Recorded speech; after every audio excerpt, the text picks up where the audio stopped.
Und so deutet er die Geschichte. Schon in der Antike erzeugte die Macht der Sklavenhalter Gegenkräfte, an denen sie zerbrach. Auf der nächsten Stufe der Fürstenherrschaft مانیفست حزب کمونیست قسمت ششم اثر مارکس و انگلز.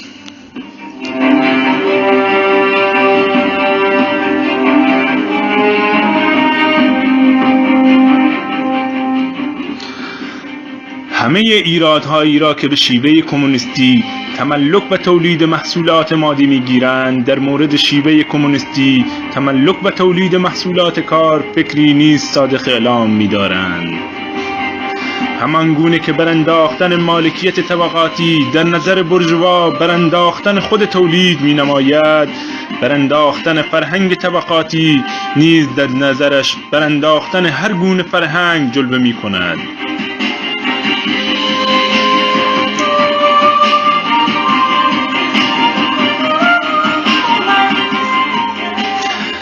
فرهنگی که او در فنایش زار میزند اکثریت عظیم انسانها را به ضمیمه‌ای از ماشین تبدیل میکند.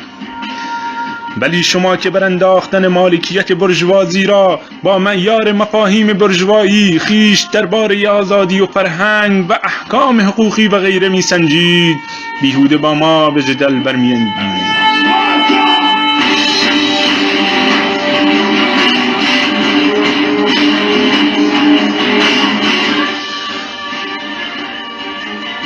اندیشه های شما خدافریده مناسبات تولیدی بورژوایی و نظام بورژوایی مالکیت است، چنان که احکام حقوقی شما چیزی نیست جز اراده طبقه شما که اعتبار قانونی است. چنان که احکام حقوقی شما چیزی نیست جز اراده طبقه شما که اعتبار قانونی بدان داده شده است، اراده‌ای که شرایط عادی حیات طبقه شما در ایجاد محتوای آن نقش تعیین کننده دارد.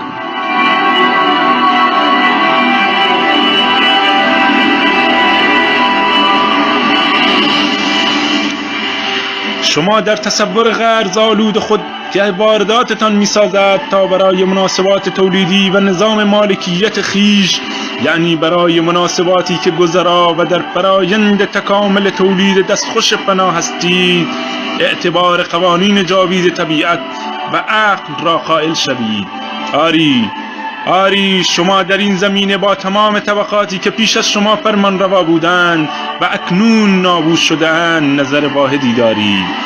همین که از مالکیت بورژوایی سخن به میان می آید، دیگر شما از درک آنچه که در مورد مالکیت عهد باستان و مالکیت فئودالی برایتان مفهوم می نمود در می نمایید.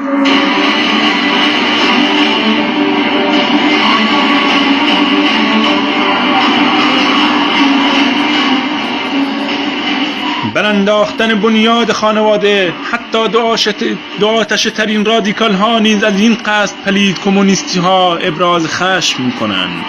خانواده بورژوایی امروزین بر چه بنایی استوار است؟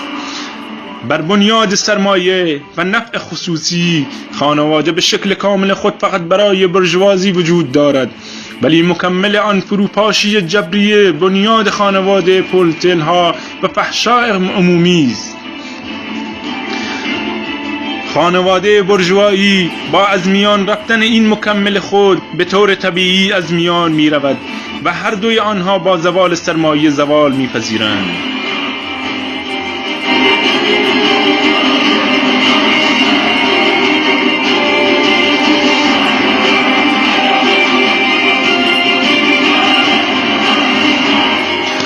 شاید شما ما را سرزنش می کنید که چرا می خواهیم به استثمار والدین از کودکان پایان دهیم. ما به این تبهکاران معترفیم، ولی شما دعوا دارید که با ما معمول داشتن تربیت اجتماعی به جای تربیت خانوادگی گرامی ترین پیوندهای انسانی را می گسلیم. اما مگر در تربیت خود شما نیز در جامعه نقش تعیین کننده ندارید؟ مگر مناسبات اجتماعی موجود که فعالیت تربیتی شما در چارچوب آن انجام میگیرد و نیز مداخله مستقیم و یا غیر مستقیم جامعه از طریق مدرسه و غیره در این تربیت نقش تعیین کننده ندارند. کمونیست ها تأثیر جامعه در تربیت و اختراع نمی کنند، بلکه فقط خصلت تربیت را تغییر می دهند و آن را از تأثیر طبقه فرمانروا رها می سازند.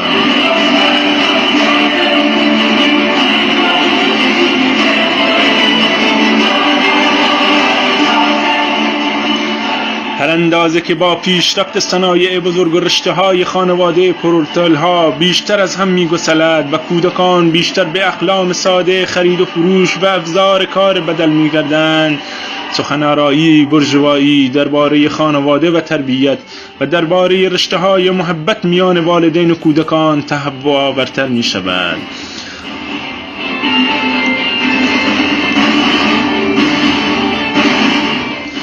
تمام بورژوازی هماوا بانگ برمیکشند، ولی شما کمونیستی ها میخواهید اشتراک زن را معمول دارید. زن در نظر بورژوازی چیزی جز ابزار ساده تولید نیست. او میشنود که ابزارهای تولید باید مورد بهره برداری همگانی قرار گیرند و از آن طبعا به نتیجه جز این نمیتوان برسد که زنان نیز همین سرنوشت را خواهند داشت. او حتی نمیتواند تصور کند که مطلب درست عکس این است و وضعی که زن در آن ابزار شمرده می شود باید از میان برود.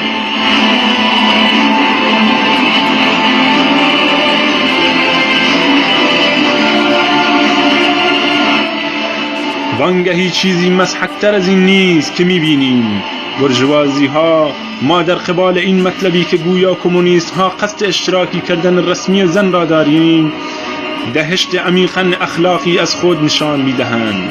کمونیست ها نیازی به معمول کردن اشتراک زن ندارند. این اشتراک تقریباً همیشه وجود دارد.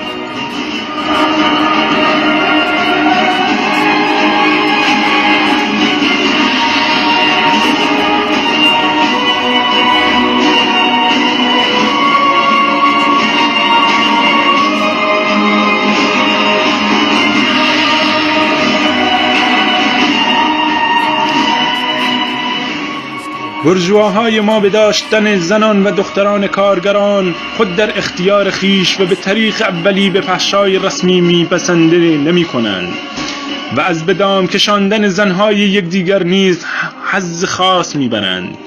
زناشویی بورژوایی در واقع همان اشتراک زن است. یگانه اتهامی که میشد به کمونیست ها وارد آورد این بود که گویا آنها قصد دارند به جای اشتراک ریاکارانه پرده پوشی شده زن اشتراک رسمی و بی ریای زن را معمول دارند، ولی خود به خود پیداست که با برافتادن مناسبات تولیدی کنونی اشتراک زن که از چنین مناسباتی ناشی می شود و به دیگر سخن فحشای رسمی و غیر رسمی نیز از میان خواهد رفت.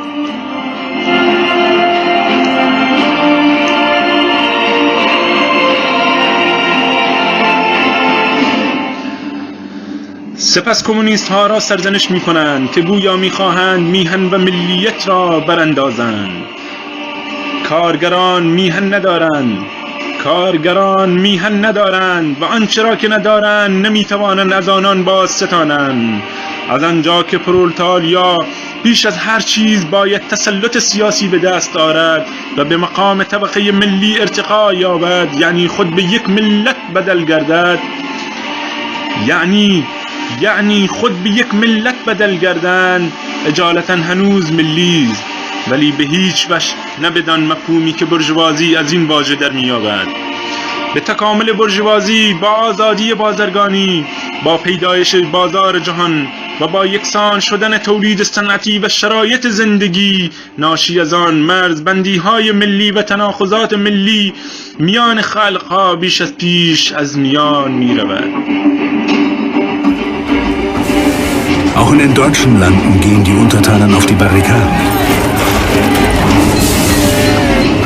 Nach Jahren der Lähmung wirken sie wie aus dem Dornröschenschlaf gerissen.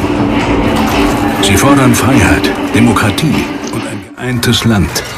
Der Druck der Straße zwingt Fürsten und Monarchen مرزبندی ها و zurücktreten. تناقضات را سریعتر خواهد کرد.